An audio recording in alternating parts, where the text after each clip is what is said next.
All right, hello everybody, and peace of Christ to all of you. I hope my voice coming good and clear. Please invite your friends, and don't forget to download the video right after we finish.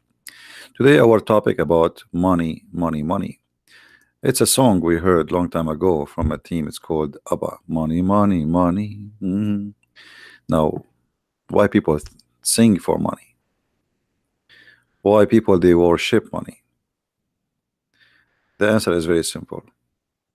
Money, what we learn from this life, that by money we can get things we need and even more than what we need.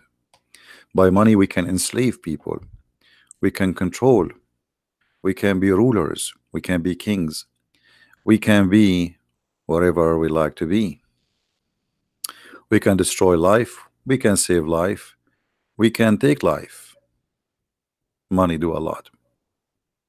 And the human being understood what money is about. And this is why the whole world is running after money. However, religion is no different. Religion, and hardly you can find something it's called religion is not connected to money.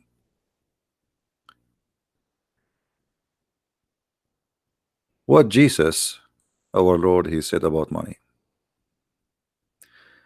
Is he a person who encouraged us to save money, to save a treasure for tomorrow? He said, look at the birds, who they have no worry. The birds, they don't, they don't have really storages of money and security. They are birds. They live for today. They go and pick up some food and bring it to their babies. So we have totally different messages in Christianity from what Islam speak about. The Messiah, he said that you cannot worship two masters. You cannot worship two masters. You cannot work for both. Work for both here mean, you serve who? You cannot serve two masters. For they don't match. The money and God, they don't match. And that is clear what he meant.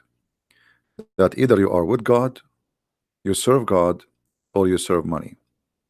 The second you serve money, you are not serving God.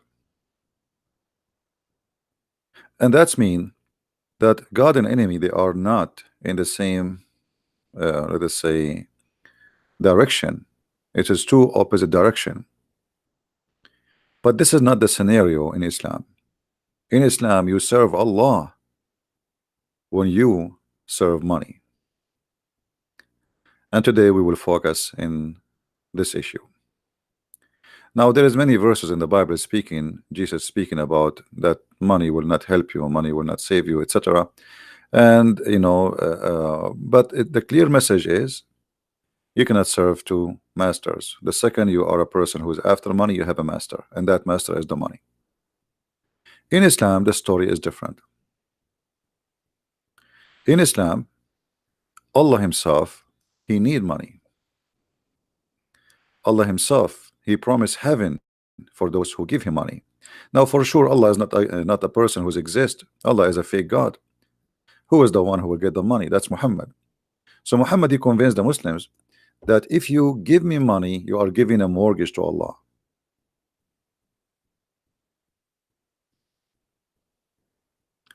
And he was using his God, as always, for the sake of generating money. So Muhammad, and this is very smart, by the way. This very smart and very evil in the same time. So you will not say, okay, I am the one who's asking you to give me. No, it's Allah. I'm telling you what Allah said. So now you are not just thinking about making a donation to Muhammad. No, don't you want to save yourself? Do you want to save yourself or not? So you have to give a mortgage to Allah, and Allah will pay you back in heaven. And who is the one who will collect the money? It is Muhammad. And Muhammad, he keep using that all over the Quran. Even he was asking the Jews that you should give me money too, because God, he order you to give money to the messengers. You have to support them with money. You see here the translation says, and on my messenger to support them, but in fact it says, وَأَقْرَضْتُمُ اللَّهُ قَرْضًا حَسَنًا, and we gave Allah a kindly loan. So by giving the messengers money, you are giving Allah a kindly loan. Okay, why Allah don't give the messengers loan? Can't Allah sponsor his messengers? Chapter 57 verse number 11, he who lend Allah a godly loan, a goodly loan, Allah will double it for him, and he will rich him in reward. Allah will make you rich. Just give him the money. Allah, he is in need and he is begging for money. Again, who is the one who will collect the money? Muhammad. The Muslim, they might say to you, oh, this is a charity. Well, hold on. I mean, charity, you don't keep saying just say give it charity. Give it charity, and that's it. Give it to the poor. Don't give it to Muhammad. If you see somebody is poor, feed him. Jesus says, if somebody asks you, give him. If ask you for your coat, give him your dress. And here this is about helping the needy, not just giving people your stuff. I mean, we are not crazy people. You go on the street, somebody says, give me your coat. And then Muhammad, he go further with giving money, to the point he claimed that if you give him money, Allah will not only reward you in heaven, but he will grant you forgiveness.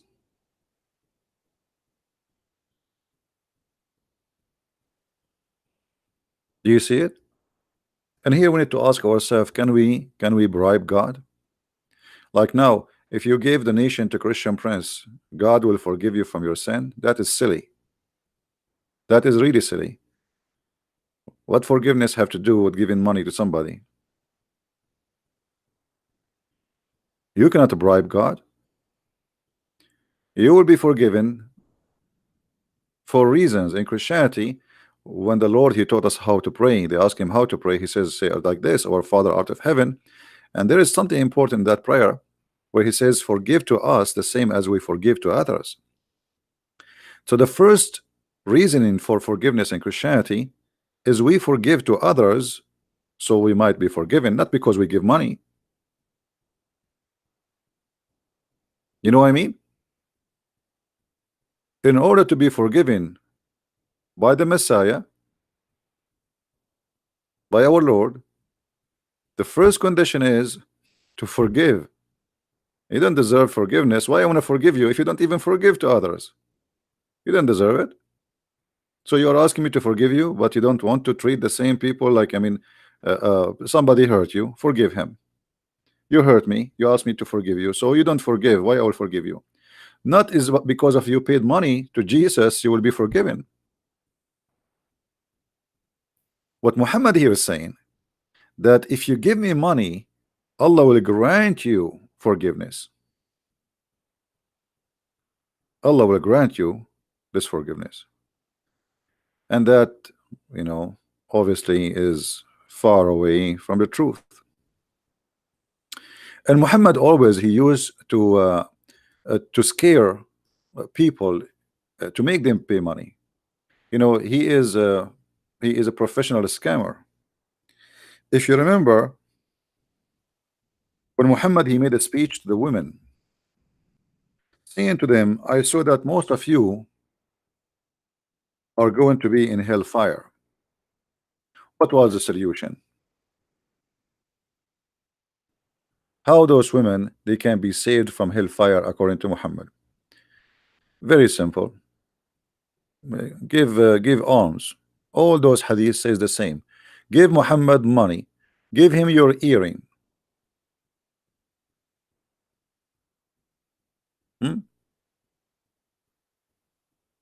Give him your earring.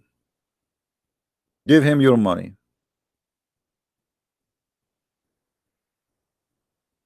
If you give Muhammad money, then you women, you will not go to heaven. You will not go to hell.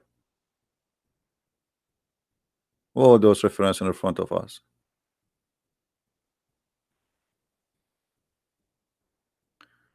Muhammad right away he says, "Oh women, most of you are going to go to hellfire. So give alms." Give alms to who? To Muhammad. And Bilal, he start collecting the earring and the rings of those women, golden earring, silver earring, golden rings from those poor women, because Muhammad he convinced them that most of you are going to go to hellfire. So give us your earring. Give us your earring if you don't want to go to hellfire. And Muhammad here actually he confirmed that women, they are, you know, half a brain. And one of the reasons they are going to go to hell, for they are half a brain. And because she have her period, which is very stupid. Very stupid.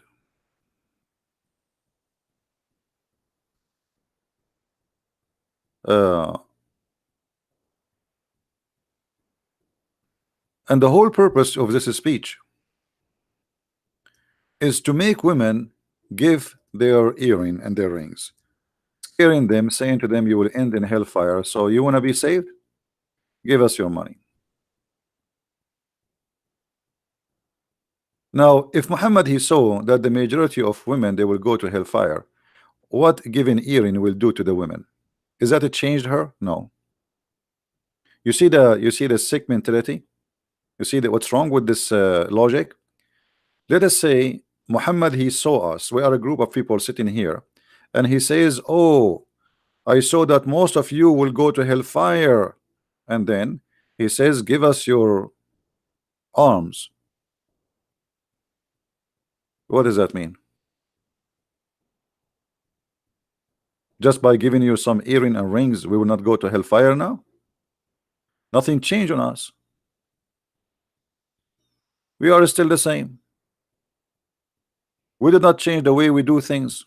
Women, they still women. They still have their period. So why they will go to hell? They will not go to hellfire no more if we give their earring.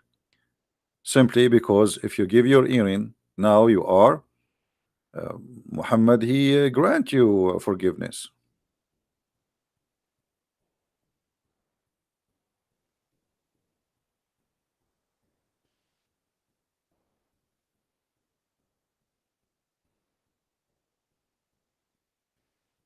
That's it. There is a hadith I'm trying to find. Let me see.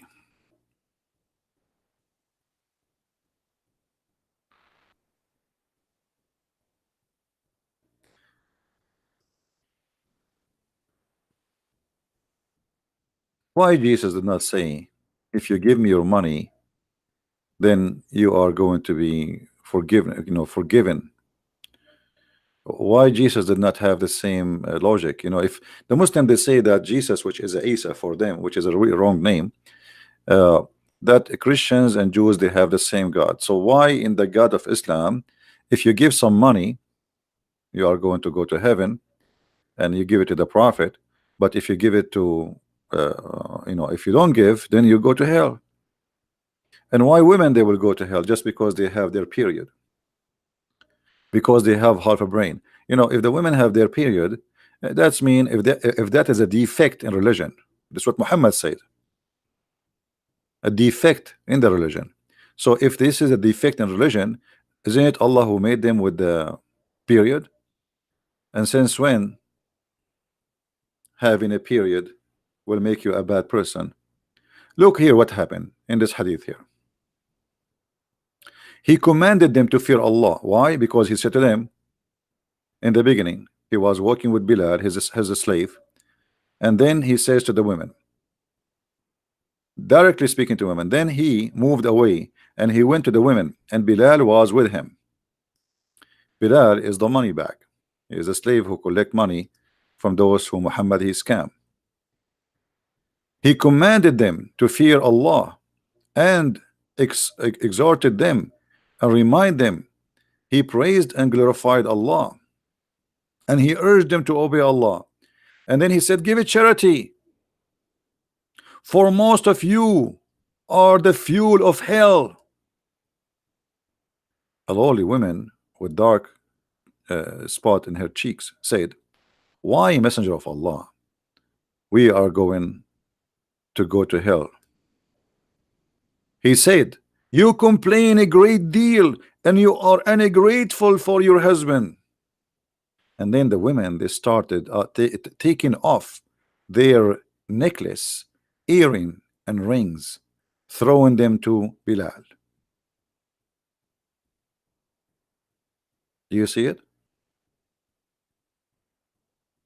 So he scared those women, those poor women, and you are going to go to hell.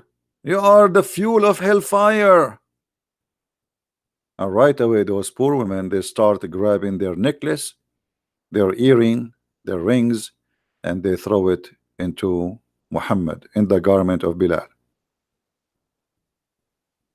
This is a very well-known strategy by all cult leaders.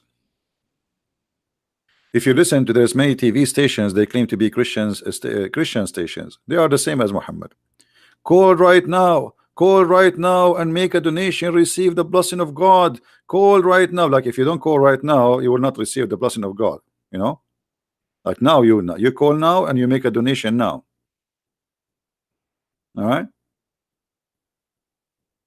So always fake people, they try to convince you that if you give us money, God forgive you, as if he is saying to you, you can bribe God.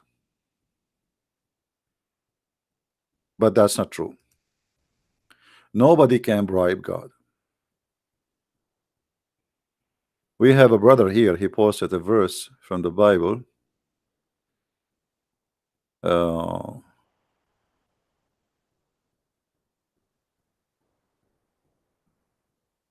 Yeah, actually he just posted a verse for us. You guys, you can read it in Psalm 49.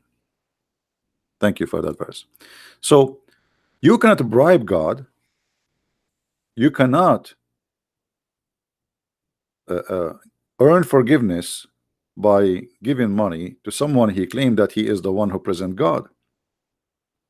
And here Muhammad, if you think about it, when those poor women, they are Bedouin women, poor women, they start taking their earring. Do you know what is that? What those earring and the you know, jewelries they have for them? I mean, this is their saving. At that time, people, they don't have really, I mean, there is no bank, there's no, this is the saving of the women. The husband, he marry her, before the marriage, he buy her some jewelries based on what he can afford, and then she wear it all, and she live with it. She sleep with it because there is no security. You know, there is not like, you know, houses is the door, you can push it with your foot if there's a door actually. So those women, this is their security, this is their saving. And now you see he is targeting women, as just because you are a woman, you are guilty.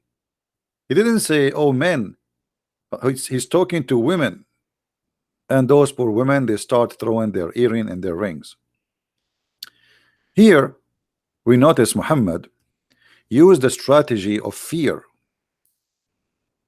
The strategy of fear is very simple, that you are going to go to hellfire, and if you don't do that, which means give me money, you will go guaranteed. But if you give me the money, then you might go to heaven, because I going to connect, you know, I will pray in your behalf. And actually Muhammad, he said that in the Quran.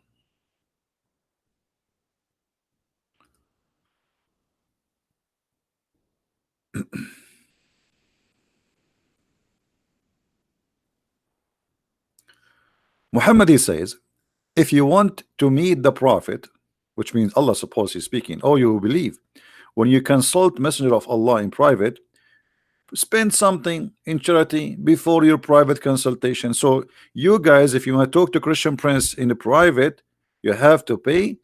If I am Muhammad, you have to pay me, Muhammad, You have to pay me as Muhammad money, otherwise I will not talk to you in private. Anyone remember that Jesus refused to meet somebody unless he pay him first? Do you know how much money Jesus can make? A person who can raise people from death, a person who can make the blind see, a person who can heal any illness by a touch. How much money he can make? You can imagine? Imagine if Jesus now he opened a clinic in this miserable earth. How many millions and billions of people they will attend the clinic of Jesus? Healing is guaranteed, perfect healing, and it's for free. Muhammad, who healed no one, who has no miracles, yet if you want to speak to him in a private consultation, you have to give him money.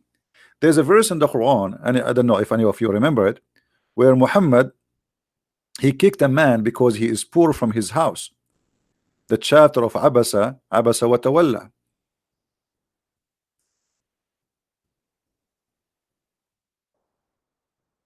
There's a chapter in the Quran, chapter 80 verse number 1. It says that the prophet gave a bad face to a man. Who is this man? He is a blind man. But why? What for? The answer can be shown in the Islamic interpretation. You see, we don't use a Christian interpretation. The Muslim, they will say, oh, you know, this is a Christian Prince interpretation. He's lying, brother. He's lying, brother. He's lying. No, I'm not lying, my friend. I'm not. This is your tafsir, and we will show it in the screen.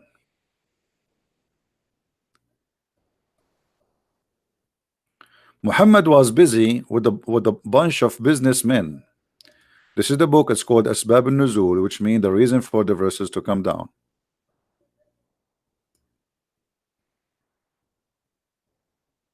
This is official Islamic government of the Kingdom of Jordan. Muhammad, when Ibn Maktoum, who is a blind man, he come to meet him. Muhammad was speaking to the highest men of the tribe of Quraysh, the rich men. He was meeting with Utbah and Abu Jahl, Ibn Hisham, and Abbas, etc. So they supposedly he is meeting with people who they are important, hoping that they will embrace Islam. Ibn Maktoum stood up and said, "O Messenger of Allah, teach me of that which Allah has taught you." He kept requesting and repeating his request, not knowing that he is busy dealing with someone else. Busy dealing with someone else? What does that mean? Well, the guy is asking you, teach me about Allah. This is an answer, should be a benefit for all of those. He is trying to convince people to convert to Islam, right? So this is still in the topic. It's not a change in the topic. But just because he is a poor blind man, Muhammad, he don't want to answer, and he kicked him out of his house. That is not a behavior of a person, anyone claim that he is a messenger of God.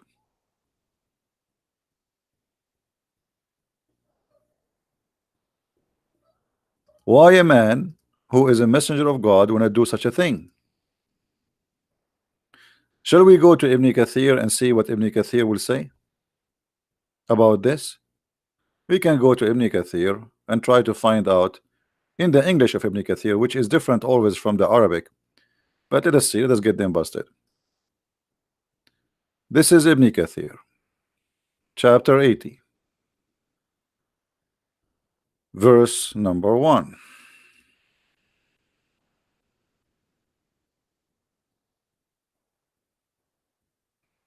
All right.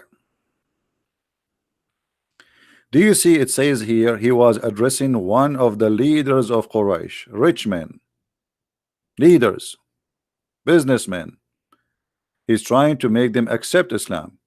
So Muhammad here in this verse, and this is the Muslim interpretation, saying that if you are a poor blind man, Muhammad, he will kick your ass. And if you are a rich man, Muhammad, he will give you all the time you need because you are a leader. Ibn Maktoum, who was from the earliest people to accept Islam, yet Muhammad, he kicked his ass and he was rude to him. Even the Quran confirmed that. But somebody might say, okay, why the Quran reporting the story? After Muhammad he did that, people, the same people who Muhammad was meeting them, they start saying, look at this guy, he claimed to be a prophet of God, yet he was rude with the blind man who believe in him. You know what I mean? Because they witnessed this. They witnessed that the Muhammad, if he is a good man, trying to convince us that he is a prophet of God, how a good man he will do what he did to the blind man in front of our eyes. So Muhammad, in order to wash his hands from being guilty, he make a verse saying, Allah says to me, why you did that? This is wrong. Do you see the evil of Muhammad? He make verses supposedly God saying to Muhammad, why you did that?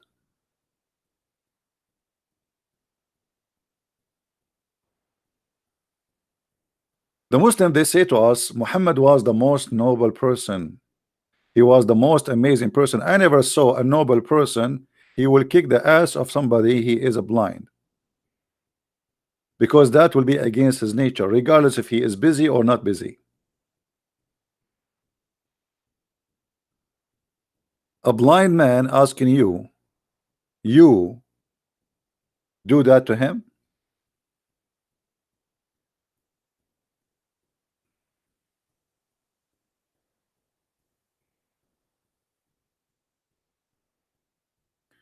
And actually, this blind man, he helped Muhammad to fabricate Quran.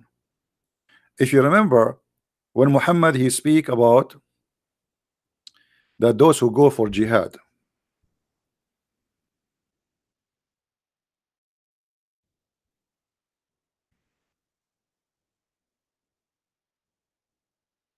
Muhammad was speaking about those who go to jihad. And Muhammad he mentioned that there is certain people, there is no sin on them if they don't join jihad. Okay, but when Muhammad he mentioned that, Muhammad he forgot to mention the blind. Ibn Maktoum, he said to him, and what about us the blind?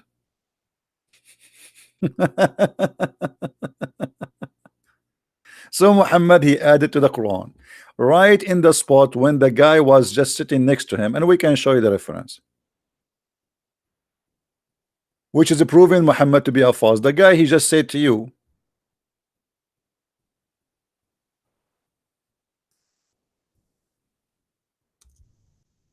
what about the blind?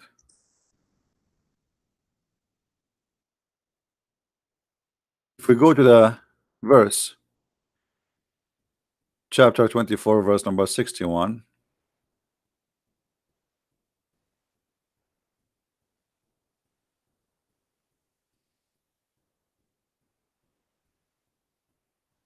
So actually this guy, he was a helpful for Muhammad.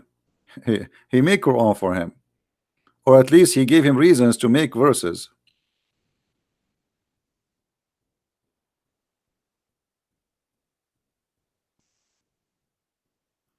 And this is why he added, there's no blame upon the blind, no blame upon etc., because Ibn Maktoum, this person, the same person, he is behind this reason.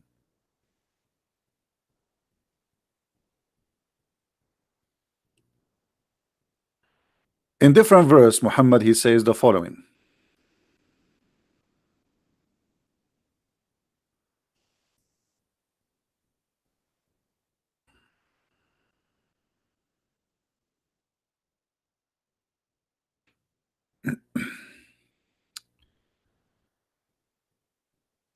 Read with me carefully, please.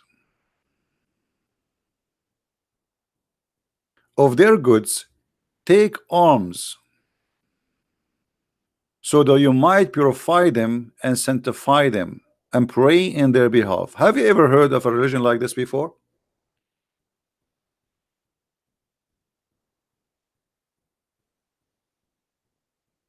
Anyone notice here what what is the dangerous about this statement? Who notice? Let us see from you guys. I want you to think with me. What is the problem with this verse?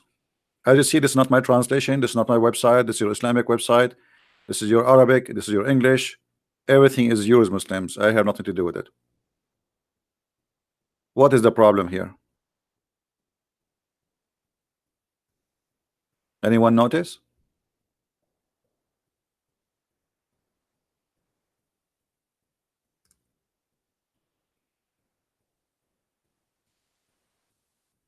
You can bribe Allah, exactly, but how you can bribe Allah? He gave us details.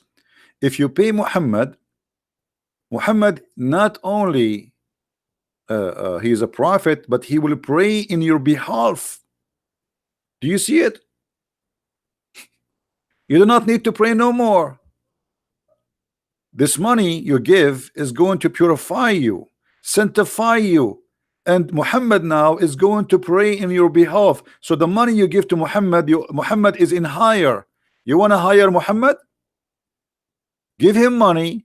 You don't need to pray, and you are going to be purified, and you are going to be sanctified, and then he will pray in your behalf. If there is more clear proof that this guy is a scam,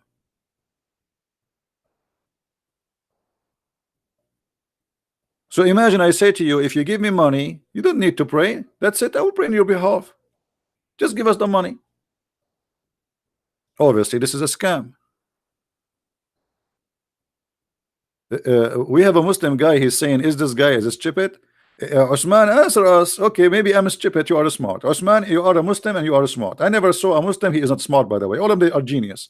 To the point they believe that there's in heaven, there's a woman. Her ass is 1 mile. Obviously, you are the one who's smart, who believe that God is a vagina vendor, will provide you with 72 women and their legs is wide open like a victory sign, and you will have a 70 years orgasm. So, Mr. Smart, as long we are the stupid one and you are the smart one, explain to us why, if we pay Muhammad, he will pray in our behalf.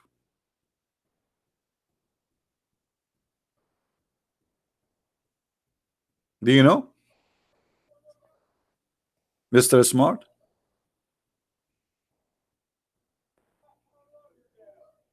You are the smart one, we are not. I mean, what we can do?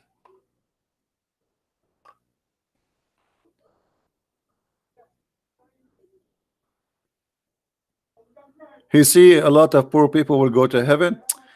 My friend, he see a lot of people will go to heaven, but yet his best friends, all of them, they are rich. He promised Uthman ibn Affan, and he make him the caliphate after him because simply he is a very filthy rich. Who is the poor people? Muhammad, he bought, you know, the Quran says, look at this. Have you ever heard, not only in Islam, not only you can bribe God, Allah can bribe you too. If you are strong and Allah need you, Allah will bribe you. Look at this verse.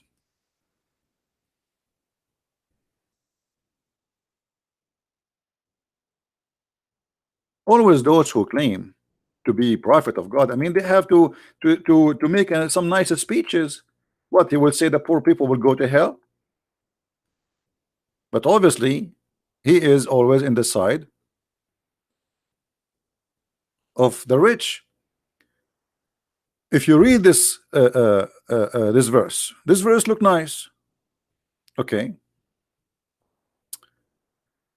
And by the way, here it says وَفِي الرِّقَابِ. It says here in translation, and to free the captive. It doesn't say that.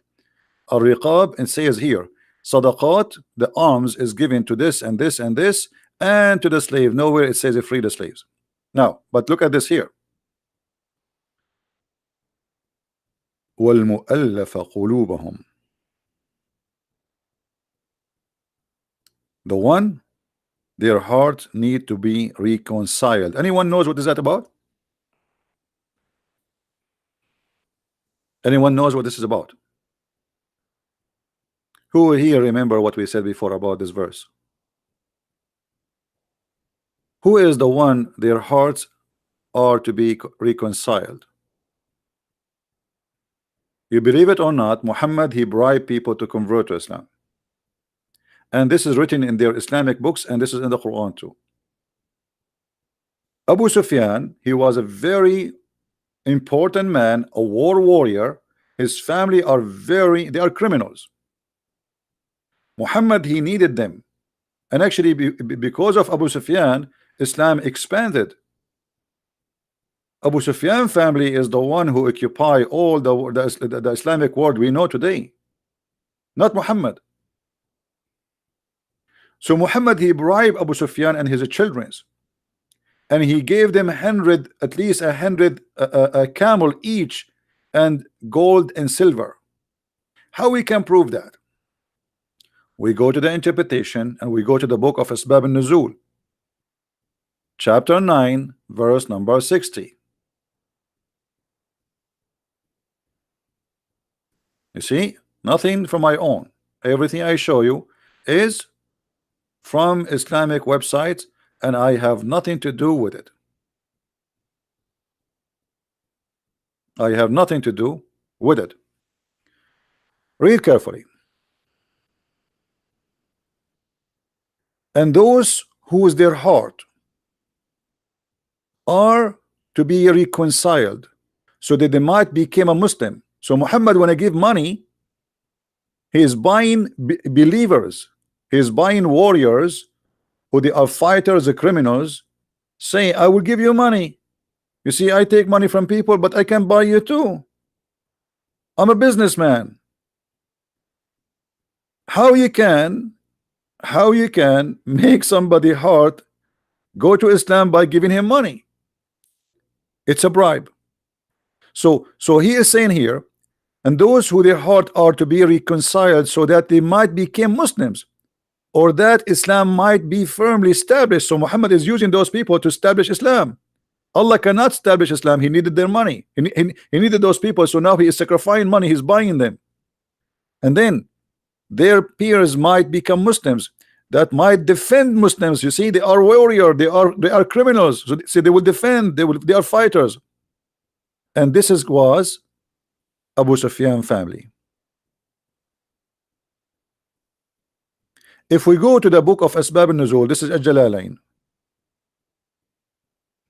We go to the book of Asbab al-Nuzul. Oh, in Asbab al-Nuzul, not translated. It's gone. Shish kebab. Bingo. You see? Read carefully with me. Read carefully with me. And those who their hearts are to be reconciled, give them gifts such as Abu Sufyan's and his companions. Do you see it? And they were 15 men. 15 men, but they are, they are in charge of many men. They are many fighters. They are very powerful. So Abu Sufyan and his gang, Muhammad, he made them convert to Islam by giving them money. If we go to Ibn Kathir in English, I don't think we will find too much details, but let's try. Chapter 9,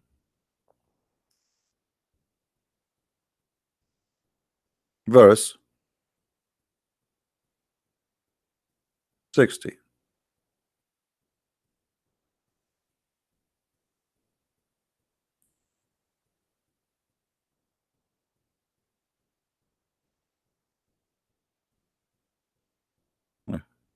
We cannot find anything. Ibn Kathir in English is gone. There's no Abu Sufyan story at all. It's shish kebab. Disappear. Yeah, we cannot find it as usual. Nothing new. Nothing new.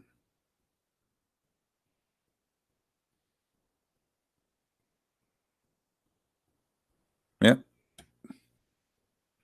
So Muhammad, he accept a bribe, and he will pray in your behalf, as we showed you, and he will sanctify you by giving him money, And Muhammad too, he used money the same way he used money for his benefit, promising you going to heaven. He bribed people to convert to Islam, and those who their heart, okay, he could not convince them to convert to Islam. What he can do? Well, give them money. Those people, they like money, so take money and convert to Islam. Now, how Muhammad,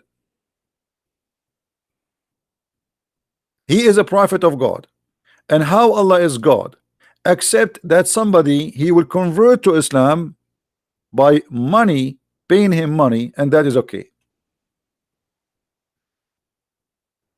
You know what I mean? Unless this is a pure cult.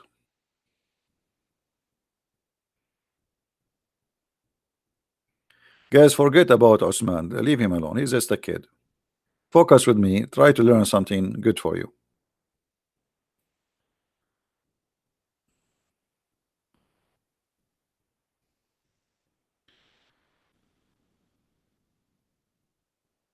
What if I pay somebody to convert to Christianity? Is that really a real conversion? That's fake. That's false. So what? Are we fooling God now? So I give you money, you became a Christian. Are you saved? You're not saved. You're going to go to hell. Actually, me and you will go to hell now. Because you did not convert because you believe. You convert because of the money. So you worship the money. That's why the Bible says you cannot serve two masters. You cannot serve money and God. So we have totally two different agenda and totally two different belief. So those naive Christians who says to you, oh, Islam is Abrahamic, Islam is Abrahamic, shame on you. Shame on you. If Muhammad he used some names in his cult, does not make him, or does not make those names belong to him. What if somebody 10 years from now he says, I, a Christian prince, he support me and he accept me, but he is a big fat liar? He can use the name of somebody people they like, and this is exactly what Muhammad did. He brought names which you like so he can make a delicious dish for you. Somebody wanna put a poison in your food, he will put it in your best food, not in the toilet seat. Do we agree? In order to put poison for you, I have to make you believe first that this food is good to eat. I'm not going to put it for you in a piece of ugly all the cheese, smelly cheese, you will throw it in the garbage. I will bring you the best of the cheese. I will bring you the best of the salad. I will bring you the best of the food you eat, you like to eat, and then I will put my poison there. So he brought the names which you like. He brought Musa's, he brought Abraham, he brought even Jesus, supposedly Isa, and he brought Mary, and he brought all the good names, and he put them in his book so you can eat.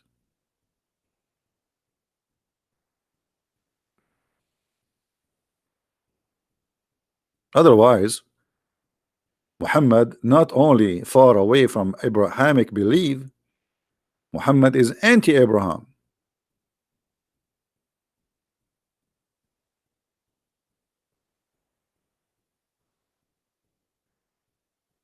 At the same time, we have tons of evidence that Muhammad he have no answer to debate those who debate him in his time. As an example,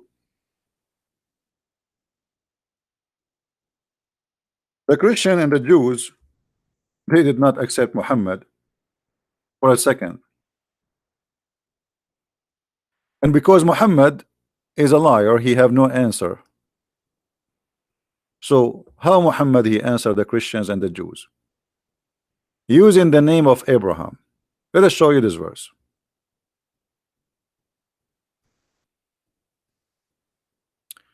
Ye people of the book, why dispute ye about Abraham when the law and the gospel were not revealed till after him? Have ye no understanding? Which means, are you stupid? Now look who is stupid here. Muhammad saying to them, you are debating me about Abraham, but you came after Abraham. But is it he is the last one to come? Here you notice that this cannot be from God. This is from a stupid idiot who have a very low IQ. There's no way God here is refuting the Christians and the Jews, because a stupid God only will say such a thing. If you are the last one, then how you come with such a logic? Ye, why you are disputing about Abraham if you came after Abraham? But you came after the Abraham, after the Jews, after the Christians, and based on your logic, you are the last one who have the right to dispute. You know what I mean, guys?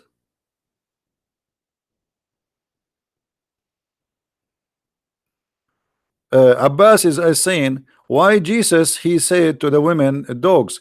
Jesus was quoting what the Jews they say. The children of Israel, they say, don't cast your bread to the dogs, because they insult always their God. Those are the Aramaic people. But for an ignorant like you, you are saying why Jesus says that. But why you don't ask yourself why Jesus, he said to her, blessed your belief. You have a great faith, and he did miracle for her. Why you did not ask yourself how Jesus, he accepted her? Why you did not say to yourself, why the woman, even if she is coming to him and ask him in a miracle nobody can do unless he is God?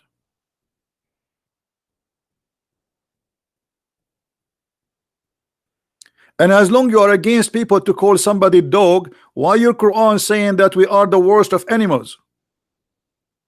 Hypocrite Abdul.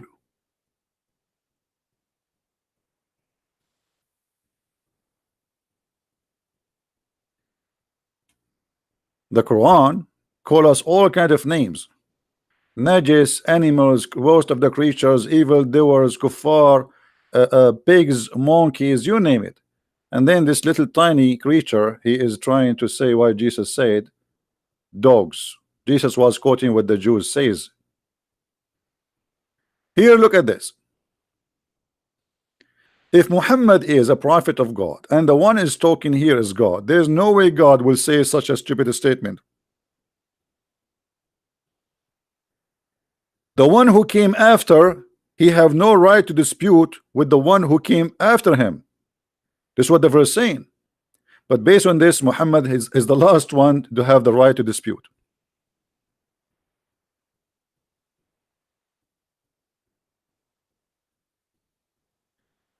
Jihad does not mean holy war. Here we go. Okay, the one who says jihad does not mean holy war, who is the donkey who told you that? Give me his name so I can get him busted. You know, I saw many articles that say jihad is your struggle with yourself, a struggle with fasting. That's a big fat lie. This is, yes, there is many meaning for jihad, but the jihad which a Muslims will get a reward with is the one who do go and kill. When somebody come with a statement, there's one of two things will happen to Christian Prince. Either he will laugh at you or he will laugh with you at yourself.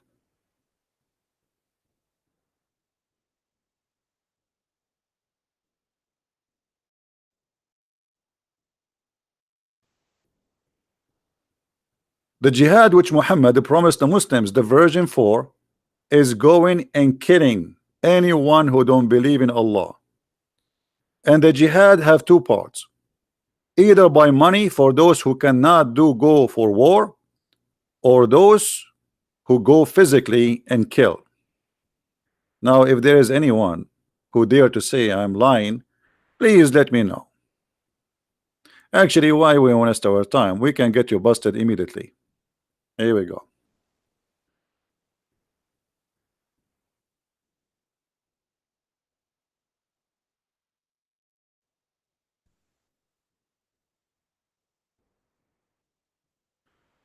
All right.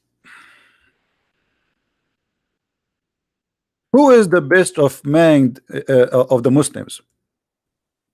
Who is the best of Muslims? Is the one who do jihad. But who is the one who do jihad? Let us see Muhammad giving us the definition for that. The one who strive in the way of Allah with his wealth and his life. What does that mean? Go down a little bit. He said, a man asked him, O Messenger of Allah, which of the men is the best? He says, a believer who do jihad. The word here fights is jihad. For the donkey who said that, who fights seeking is taking his life and expanding his wealth or spending his wealth in the way of Allah. This is what jihad. Let us see what the Quran said.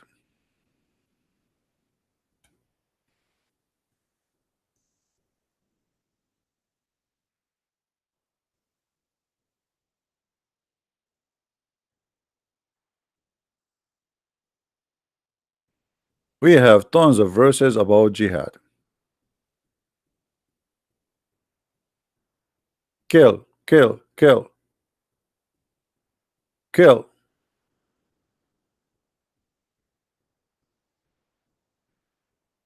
Read this carefully with me. Allah has purchased. He what? He has purchased money again of the believer, their life and their money. Their life and their money. For their, between two brackets, in return is paradise. They fight in his cause, and they slay and are slain. Where is the donkey who says to us that jihad does not mean to holy war? Where is that donkey who said jihad is not a holy war? Put your ears up. You do not need to put your hand up. You know, you're a donkey. Put your ears up. Do you see how they lie to you? Is that a Quran or this is a Christian Prince book?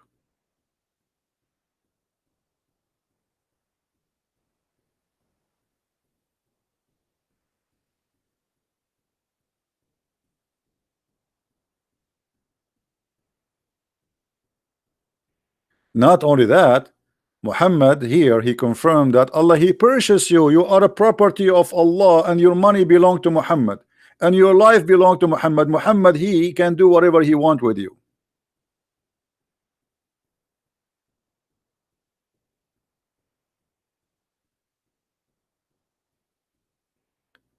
Well, we don't want to change the topic to talk about sex and jihad, but if you want to have tons of reference, you can go and get my book, Sex and Allah.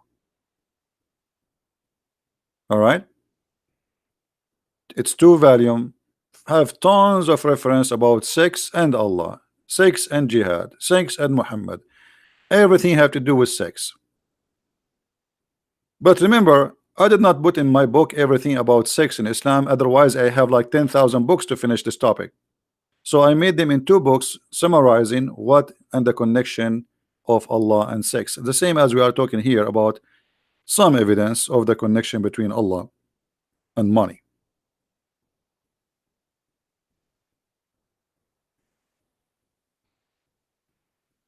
If there is a Muslim, he is a sheikh, and he think he is not shaky to debate me, please don't hesitate. You can give us your Facebook, post a challenge in your Facebook. I want to debate a Christian Prince, and post your Skype. We will call you immediately, not tomorrow, not next month, not next year. Is that fair, guys? Is that fair? If there is any sheikh, he is not shaked, terrified to debate me. If you have the courage and the knowledge, post in your Facebook, I make a challenge to Christian Prince, and for sure your Facebook will verify who you are. Don't create a Facebook media today just to make this lie, because there's some kids, you know. We want a verified page of Facebook for a sheikh who is willing to debate me. You post it there, you post it here for us, we check it out, we will call you. I will call you immediately. Just give us your Skype.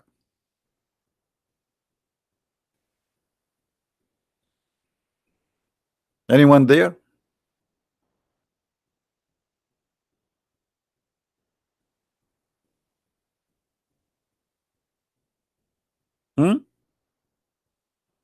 Fight for his cause. Why Allah he need to fight for his cause? Any Muslim can explain why Allah don't fight for his cause? Allah is God, right?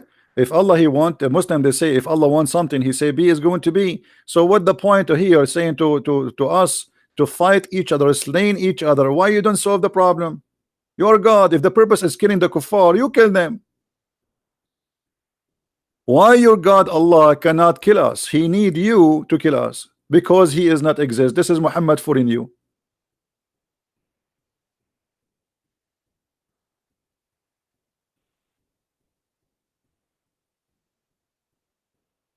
Allah long time ago he made a threat to people like me,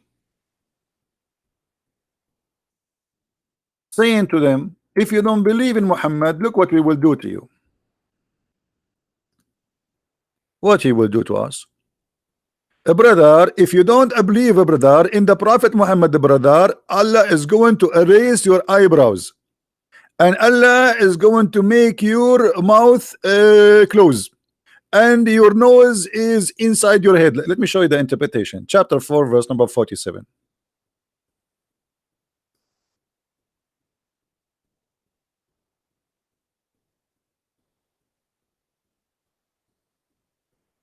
Read it, Abdul.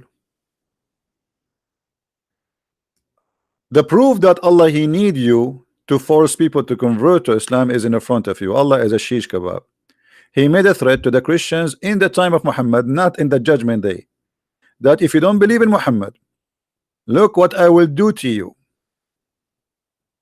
What I will do to you? Huh? I will erase the details of your face. I will transform their faces to the back of their heads. By the way, my face now in the back of my head, just to let you know, I'm sitting on my back is to the computer because now my eyes in the back. And we will turn them into animals. Yeah, all of us, we have tails now. Different interpretation. Let's see Al-Jalalain. Read carefully Al-Jalalain. O you who giving the scriptures, which mean Christians and Jews, believe in what we have revealed in the Quran, confirming what is with you of the Torah before you, or we liberate faces, erasing their eyes, their noses, and the eyebrows. And by the way, to be honest with you, in the other day, a policeman, he stopped me. I was driving, and he says, where your face? I said, I don't have face because Allah, he deleted my eyebrows and my eyes and my nose and my mouth. And not only that, he caused my nose to go inside out, like naps of the necks or a flat plate. And this is why I use my face sometime to put rice in it. Like when I go to overseas, they ask me, do you have a dish with you? I say, no, put it in my face. It's like a dish. A very clear proof that Muhammad is nothing but a scam. He threatened the Christians in his time. You be careful, you better believe in me now. Allah will do this to you soon, the same as he did to the Jews, which means he did it in the past, not in the, it's not about tomorrow in the judgment day. This is now, and nothing happened to the Christians.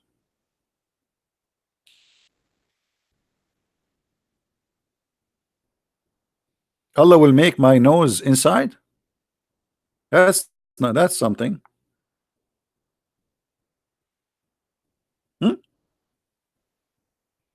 Look at this. A Muslim, he is posting for us this verse. This is the verse always the Muslim they post for you just to fool you. This verse you posted from us, you idiot, it's about the Jews. Muhammad here is saying, he is quoting a verse from the Old Testament, where the verse says, if a person he killed an innocent man. This is from the Old Testament, and this was for the Jews. Why Muslims they love to lie? This is have nothing to do with you. It says there actually, and we order Musas. Why you don't post the verse before it? This is for Musas, not for you. And if we ask the Muslims, by the way, who is an innocent person in Islam? The one who kill an innocent person is the one who kill a believer. If you kill non-believer, he is not an innocent person. Liars will end in fire. And we are here to get you busted. Right? Let me show you. First, by the way, this person, this liar, he did he cut a part of the verse. Did you notice that? Did you notice how he cut a part from the verse? He's a corrupt person. Muslims are corrupt people. Let me take a snapshot of what he posted us, and this is the verse in the Quran. He cut the part where it says we made it obligation for the children of Israel. He cut that from the verse because he didn't want to show you that this was for the Jews, not for him. And Muhammad was quoting the book of the Jews. Do you see it? This is the Quran. Why he cut that part? Why he cut the part where it says the children of Israel? Because this is the whole idea. Islam is a scam. Why you cut the verse? This is the same verse.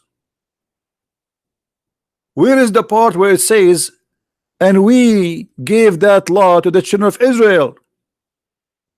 Because you are a liar.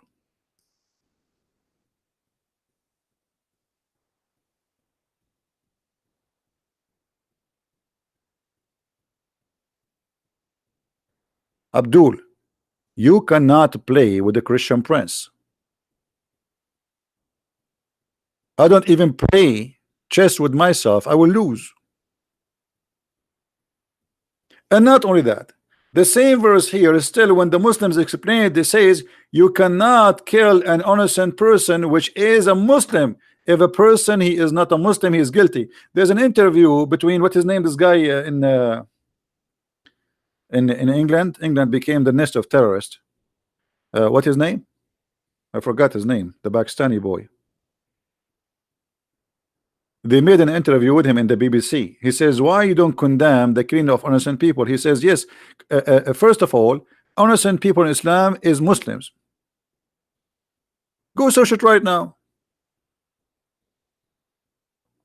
No, not Ali. What Ali Dawaj? Ali is just a kid. Andam Shawadri. Andam Shawadri. He explained it. He is being honest. He says killing innocent in the Quran mean killing innocent Muslims. If you kill non-Muslims, they are not innocent. The BBC guy, he says to him, you must be kidding me. So are you saying to me those who they are killed, etc., they are guilty? He says yes, they are guilty because they refuse to accept Islam. And this is exactly what their interpretation says. So they quote for you a verse to mislead you, to misguide you, and to fool you. And there's many stupid idiot out there, they are waiting for being misguided. Why you don't quote for me the verse after it to show you the mercy? The only reward who make war upon Allah, how you can make war upon Allah?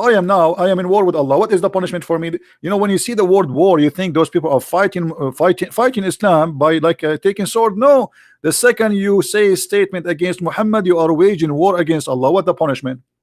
The verse after it. They will never quote this verse for you. We cut their hands, we cut their feet from opposite direction, we crucify them, and we expel them from the land. Have you ever seen a Muslim quoting for you the verse after this verse? They don't quote it.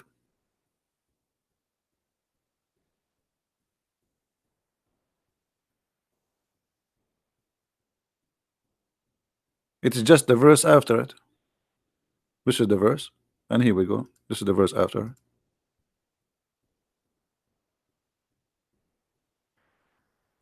Look what Muhammad said, just to get them more busted.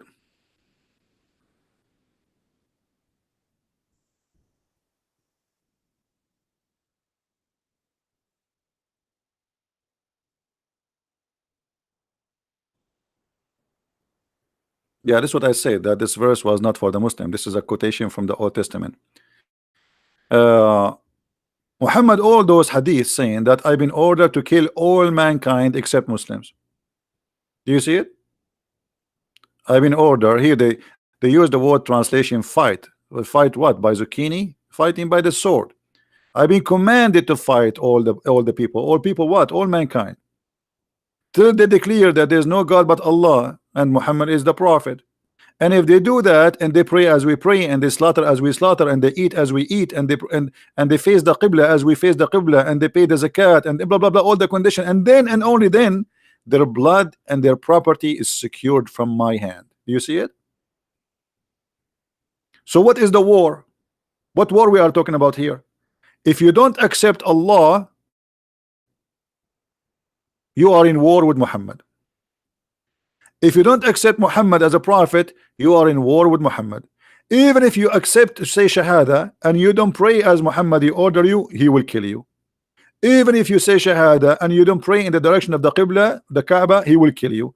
If you don't pay the Zakah, he will kill you. Do you see it? Is that my statement? Is that my book? Look how many reference. All of them they are Sahih. All of them they are Sahih. Their blood and their wealth are safe from me. Muhammad is nothing but a gang leader. Why their blood and why you want to take their wealth? Just because they don't accept to say Allah is God and Muhammad is prophet, their wealth is insecure and their blood is free for you? Yes, this is Islam.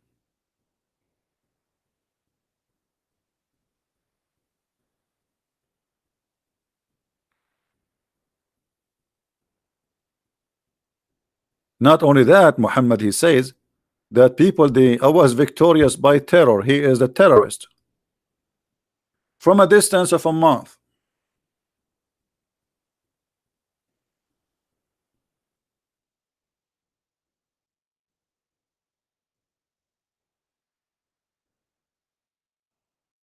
From a distance of what?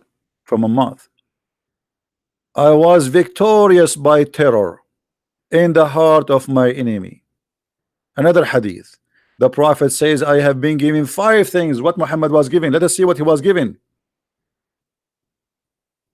Number 1, he was victorious by terror.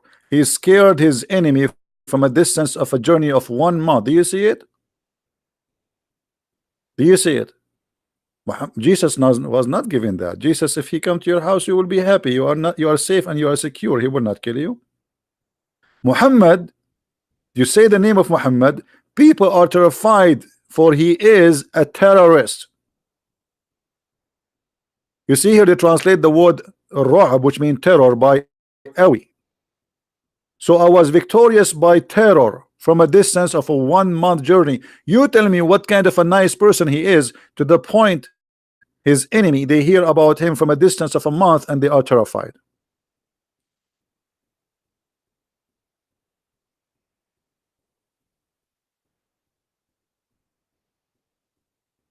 Now we go to the second part of our topic. Go back to the money. Money is not only Muhammad he pay you, money is how Muhammad he buy you. We showed you how Muhammad he bought the family of Abu Sufyan, but what about heaven? Did Allah promise us gold and silver in heaven, and pearls and jewelries? Yes.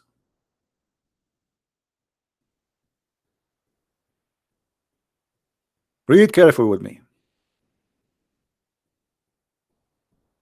Allah he take your money now, but he promised you money later. Allah will admit those who believe and work righteousness deed, which means killing the Christians, killing the Jews, killing the Hindus, the Buddhas, the atheists, etc. To the garden beneath which rivers flow, they shall be adorned therein with a bracelet of gold and pearls, and their garment made of silk. God wanna give me bracelets made of gold? That is money. Cloth is made of silk, that is money. Pearls, and even the ground will be made from za'faran. The ground in Islam is made from za'faran and jewelries. In chapter 76 verse number 21 it says the following: upon them will be green garment of fine silk and heavy brocade, and they will be adorned with the bracelet of silver. In the other verse, Allah he made a mistake. Anyone remember what the mistake? Anyone remember the mistake? Who noticed the mistake here between the 2 verses we just mentioned? Anyone remember? There's a mistake, clear mistake in the reward. No, one verse saying that you will have gold, and the other verse saying it says a bracelet from silver. Correct? One verse saying that Allah will give you a bracelet from silver. This verse. The verse before it, Allah He says Allah will give you a bracelet from gold. So which one? Here it says asawira min fidda, bracelet of silver. But didn't He say you will have a bracelet from gold? Which one?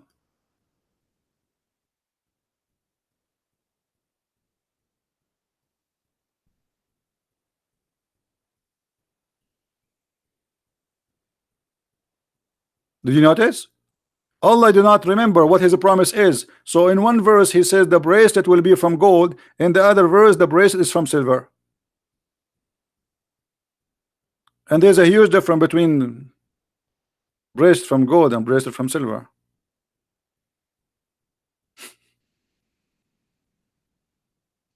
And here you ask yourself, what is the value of gold in heaven?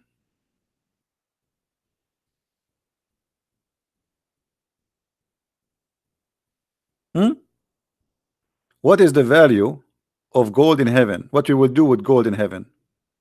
I mean, this is the most stupid silly heaven ever. Imagine I give you £1 million of gold and then everything for free. So what we will do with the gold? And Muhammad, he says that in the heaven of Allah, your house is made one brick from gold and one brick from silver.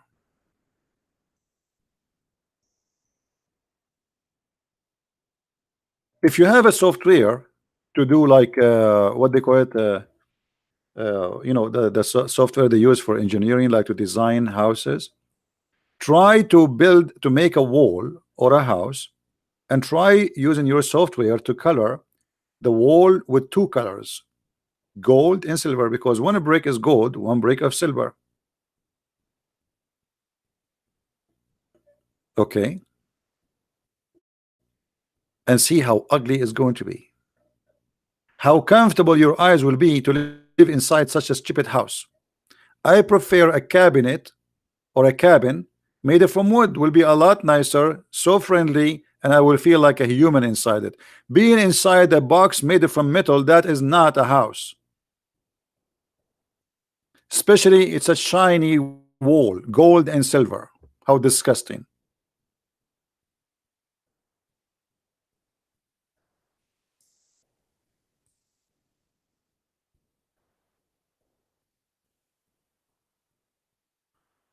Let us go and see some description.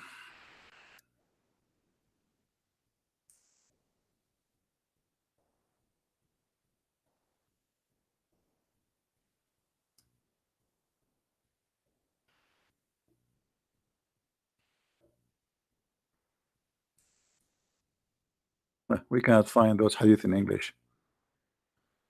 Oh boy.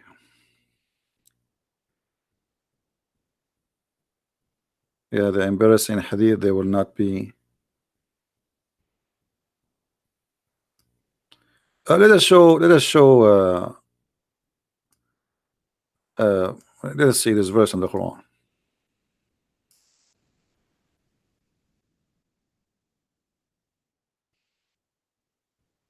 Look at this description for the heaven.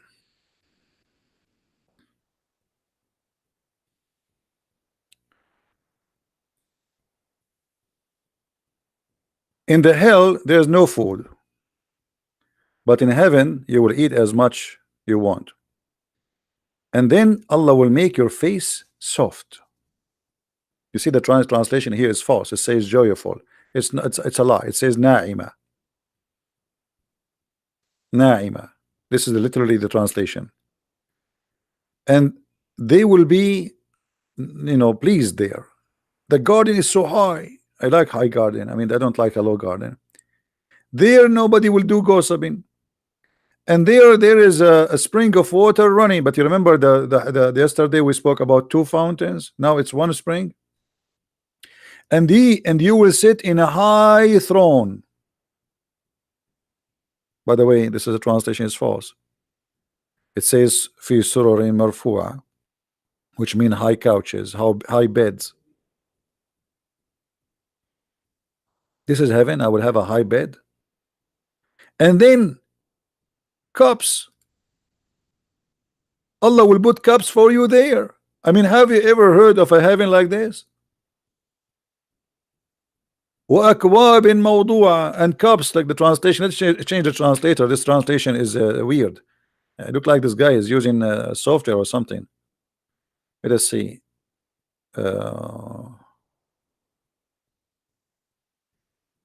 Here we go. See?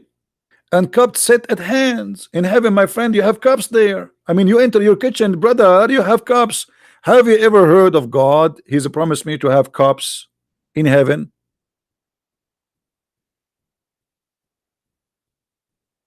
That's God's talking. And brother, we will give you even cushions, and they are in rows. There is many of them, cushions, a lot of cushions. Have you ever heard of a God that promised me a heaven have cushions? I mean, the one is talking there is God. This is Muhammad fooling those poor Arab who sleep in the floor. Hey Abdul, I will give you a cushion. Are you serious, prophet? Yes, brother.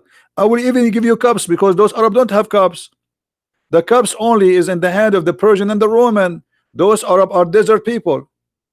So he promised them cups is even from a glass. And carpet, you will have carpet.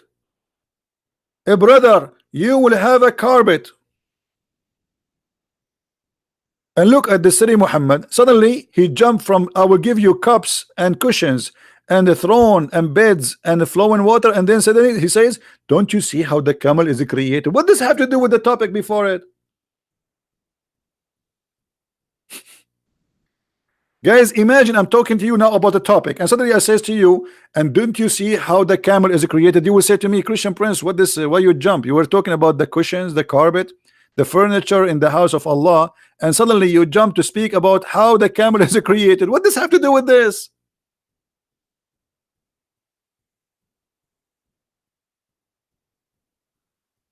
I mean, this guy, he have a diarrhea. He don't know what he's talking about.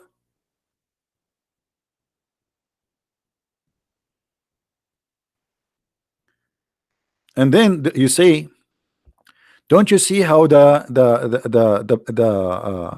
mountains was nailed in the ground and fixed firm? Really, it's fixed firm. And then he says how the earth he made it flat. You see in the translation it says how it's spread out. It says in Arabic how he made it flat, suttihat, like a roof, flat roof.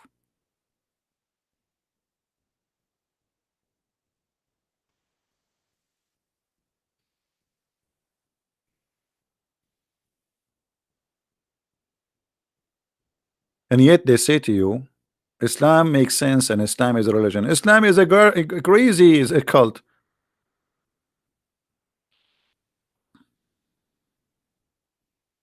What is this?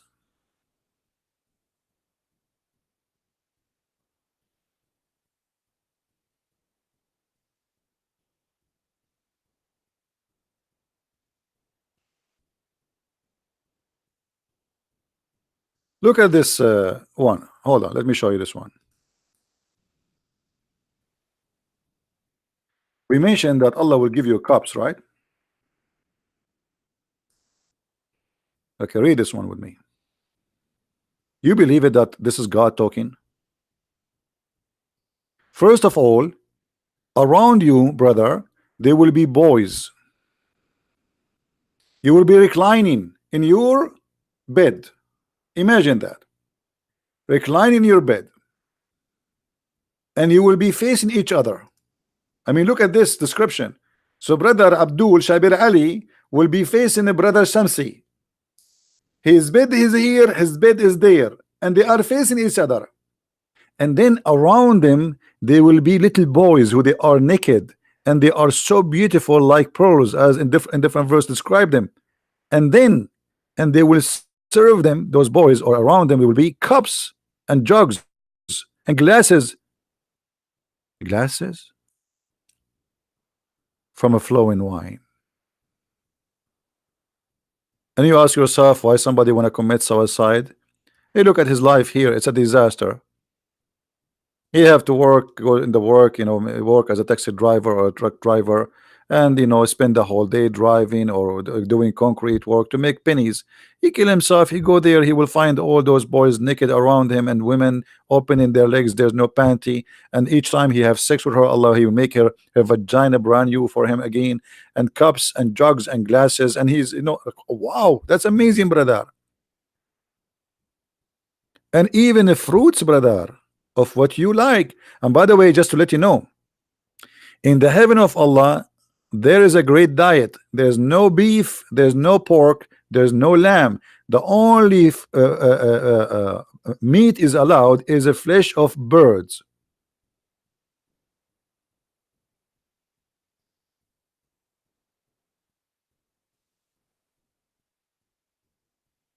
Hmm?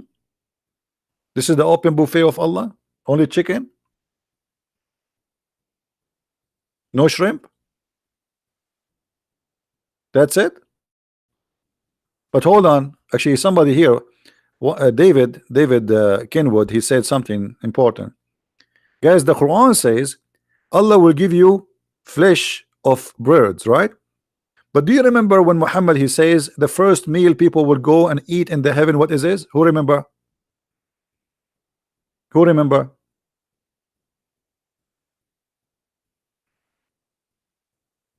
David, he just posted. Who remember? The liver of the whale, right? So Muhammad is a liar. The Quran promise you only bird meats. Muhammad, he mentioned that in the heaven the first meal you will eat is the liver of the whale. Why the liver of the whale? Who knows?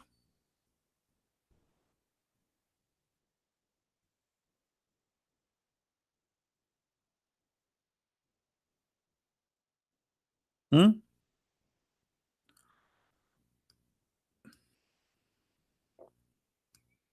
Why the liver of the whale?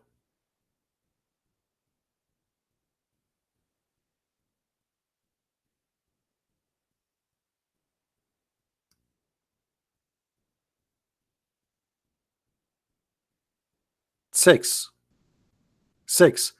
The Arab, they believe that if you eat from the liver of the whale you will become a porn star.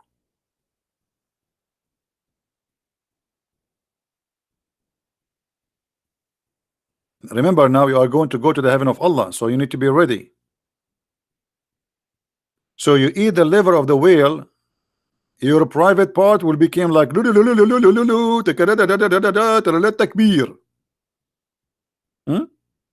Viagra, thank you very much. And look, actually this story here is the most hilarious story. A guy, he came to him and he said to him, I came, brother, to ask you a question about the three things nobody knows unless he is a prophet. Hold on, guys. He's asking him a question about three things nobody knows unless he's a prophet, but the guy, he know the answer. Because later he agree with him. No problem, nobody knows the answer for it unless he's a prophet, but the guy himself, he know the answer. Let it go. Firstly, what is the first portent of the hour? Secondly, what is the first meal of the people of paradise? Thirdly, what make the baby look like the father? And each answer is hilarious. And then Muhammad, he says the first meal, etc. And then look what make the baby look like the father. And if the man, now he explained how the baby look like. If the man discharge proceed the women, then the child resemble the father. And if the women discharge proceed the man, the child resemble the mother. And this is, nobody knows the answer for it except the prophet, brother. This is why if I ever get married, I will never have this charge first. I don't want my son to look like me. What a disaster. Even I go to Walmart, everybody leave. Alhamdulillah. I enter a store, everybody's out. I go in the elevator, nobody there. Even the airplane I am in, even the captain, he leave. Like the airplane is by itself. He hit the parachute and he flee. True story, by the way. This is true story. So now you know how you can have a good looking baby. If your wife, she is good looking and you are not good looking like me, then don't have orgasm first, Abdul first. Hello? The prophet, he knows best.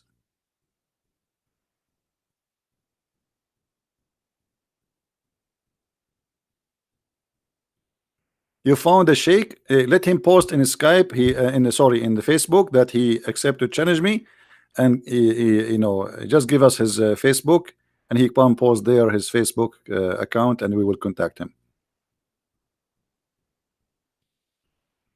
Hmm?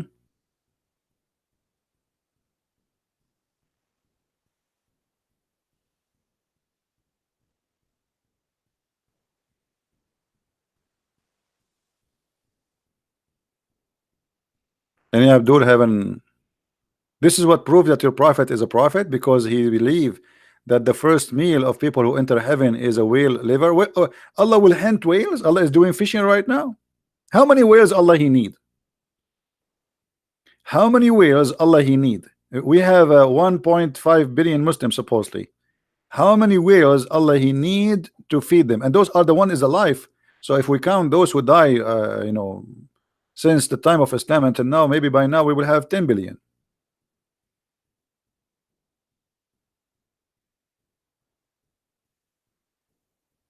We need a lot of whales.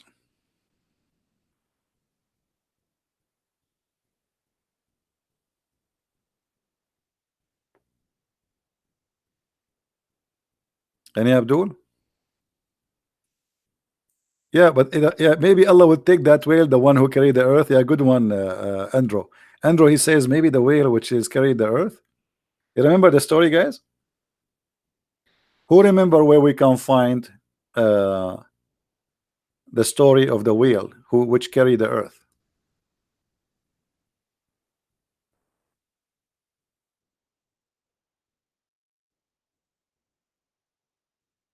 Who remember? Before I put it in the screen, who remember? Which verse is speaking about the whale carrying the earth? Noon. Yeah, but what verse? What chapter? Actually, that chapter is, it should be, actually the chapter name should be chapter Noon, but the Muslim, they change the name, they make it Al-Qalam with a pen. Noon. Noon. It is one of the miracles of, look at the translation, guys. Look at translation. Look at how funny. Noon is one of the miracles of Allah. Why? It's a letter, brother. It's a one letter. This is a miracle of Allah. So if I say noon now, I made a miracle. Noon is an Arabic letter. You see here, noon is not really noon. It's just N, letter N. Let me type it for you in English. It just, this is what it is. What miracle of Allah, you donkey. But because they cannot explain it, it's a miracle, brother. That's it. This one says noon. In Arabic, when a letter alone, we give it like a name, so we call it noon. But it is letter N. That's it. This is a miracle of Allah. Why? Is Allah the one who made this letter? But if we go and to try to find out what this noon mean, you will be really amused. Shall we go and see what noon mean? Just for the sake of education. Chapter 68, verse number 1.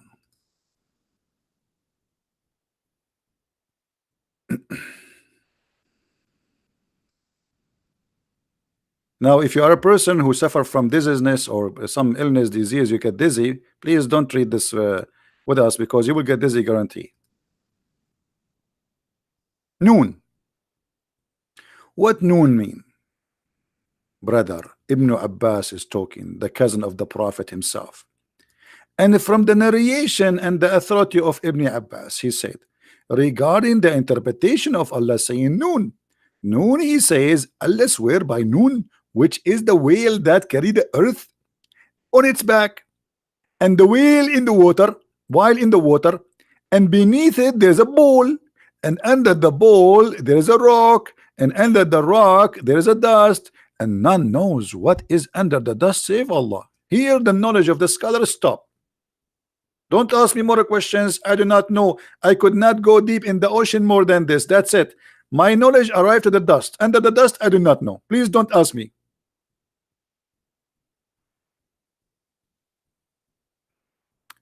So there is a whale is carrying the earth, and who is carrying the whale? There's a ball. The name of the whale is Lewish, and by the way, this is not Lewish Farrakhan. This is different Lewish, and it said its name is Lutaya, and the name of the bull is Bahamut.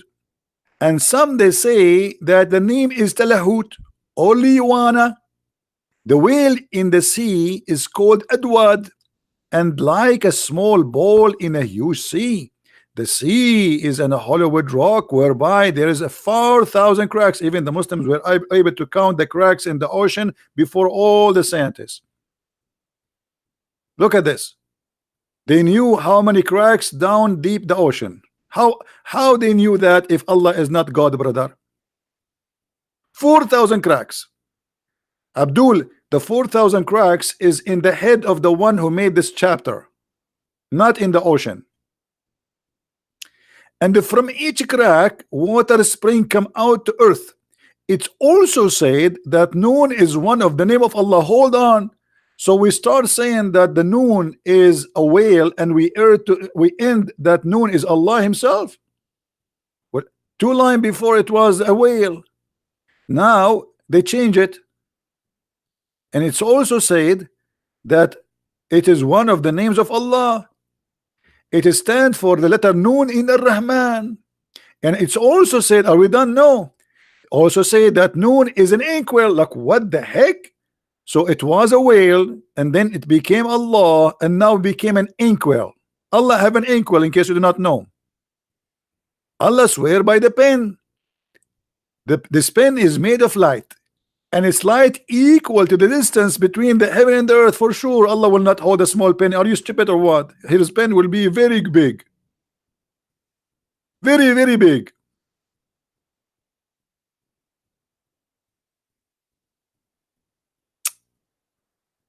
Oh boy. How many of you feel like converting to Islam? And by the way, supposedly this is interpretation. This guy is explaining. Anyone understand anything now? Is it better before the explanation? I mean, after the explanation, now we are getting more dizzy. So which one is the correct meaning? I mean, this is the interpretation. This is the explanation.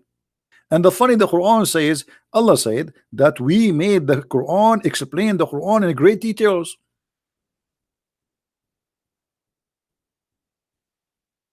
Are you sure? Are you sure you explained the Quran in great details?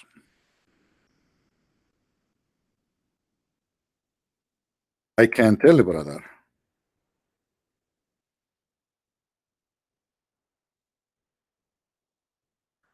Oh boy.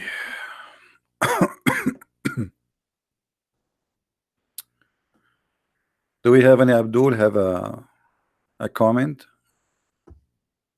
He just don't agree with us, something?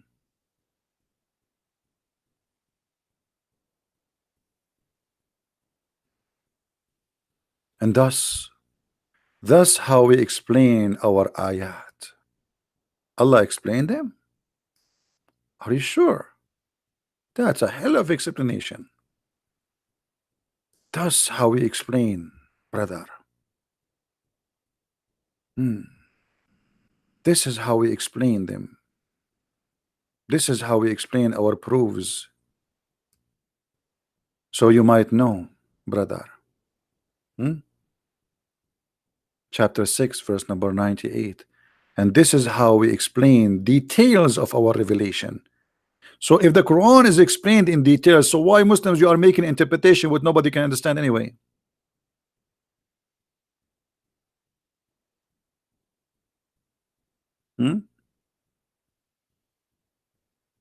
Any Abdul?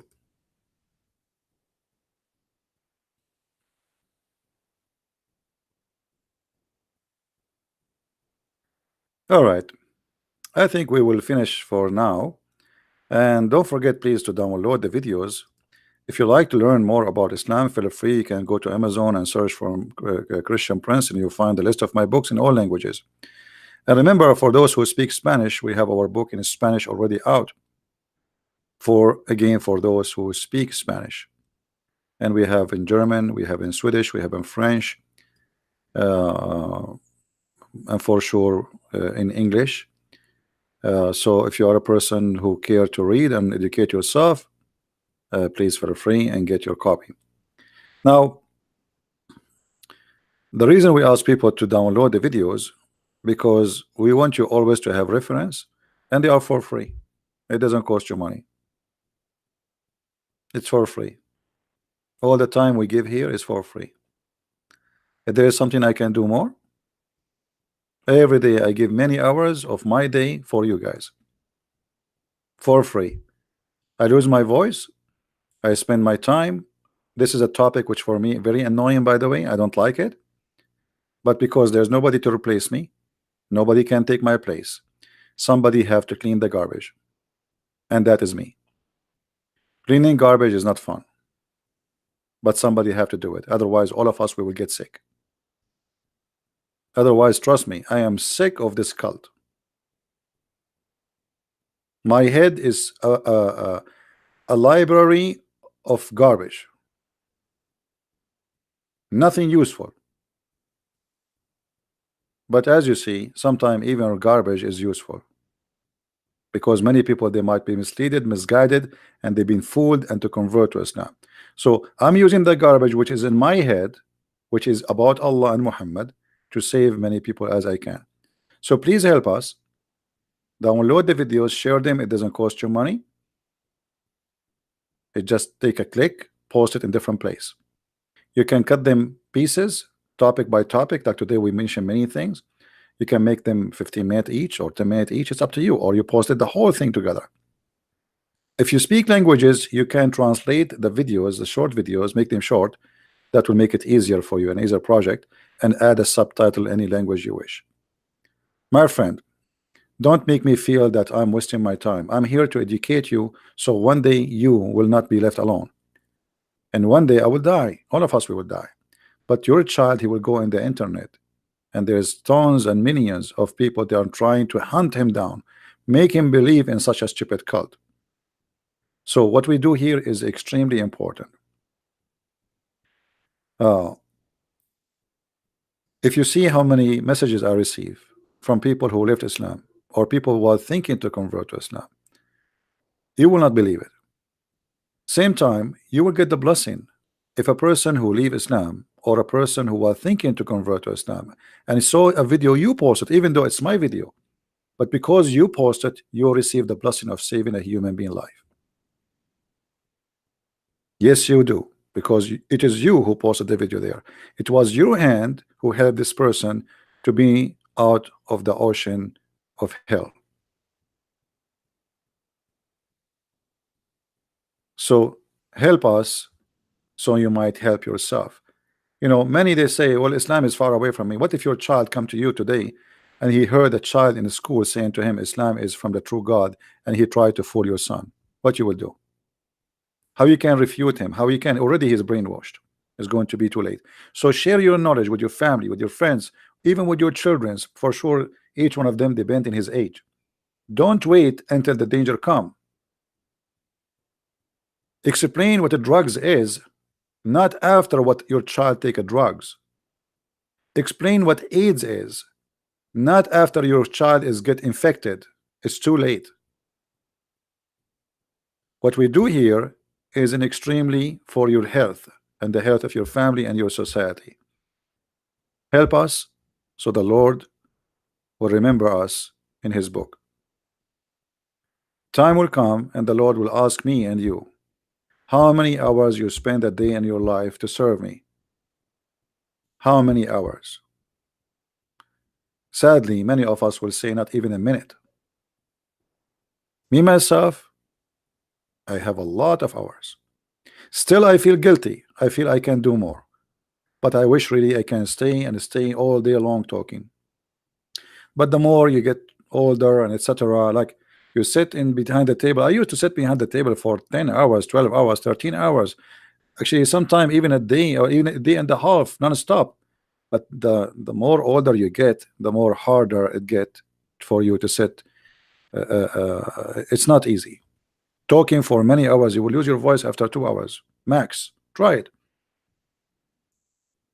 But the Lord is our provider, and the Lord, He give us strength, and I will do as much as I can, but still we need your help, so you can be a person in his society, in his community, to transfer the message into something good. So thank you very much for being here. I appreciate all those who support us, either by coming here, or even by donation, or even by spreading my videos. For by doing what we do, we are helping the world to be better security, better economy. How much money we spend because of Islam for security in airplanes? Your airplane ticket became twice double because they increased the tax due to the security. Billions and trillions of dollars are spent everywhere in the world because of Islam, just for security in the airport alone. So Islam making a huge impact in your lifestyle. You spend now 2 or 3 hours waiting for the airplane. Before the airplane, you have to be there 2 hours in advance at least. So just for the sake of security check, because of Islam. We used to go to the airplane and nobody even asked us what you have in the bag, just before 9/11. So Islam is changing the whole system, because now people, they fear for the security. Even in China, I went in China, you know, they have many incidents where terrorists, they drive with their cars and go over the road and they kill as many as people they can. Even in China, not only in Germany, not only in France. So now you go to France, you go to Germany, you will see there's many roads are blocks.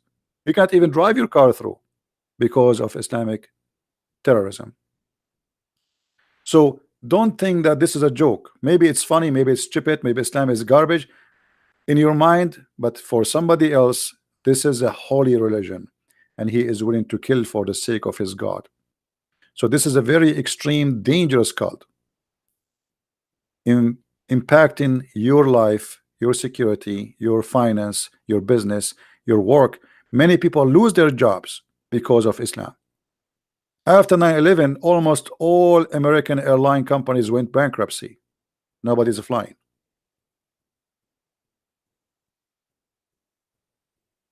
So be careful, my friend. This is not a joke. Thank you very much for being here. And this is your brother in Christ, Christian Prince, was with you. Remember always that there's no better name than his name. And they can hurt our body, but they cannot kill our soul. We are saved, and he is with us, and he is now listening to us. Every two who mention my name, I will be between them. He is right now listening. We are the followers of the living Christ, and they are followers of the dead Muhammad. Let the dead bury the dead, and we are with the living God. His name is Christ. He is our Lord. Thank you very much. Christ is Lord. Islam is false. And see you soon again. Bye-bye.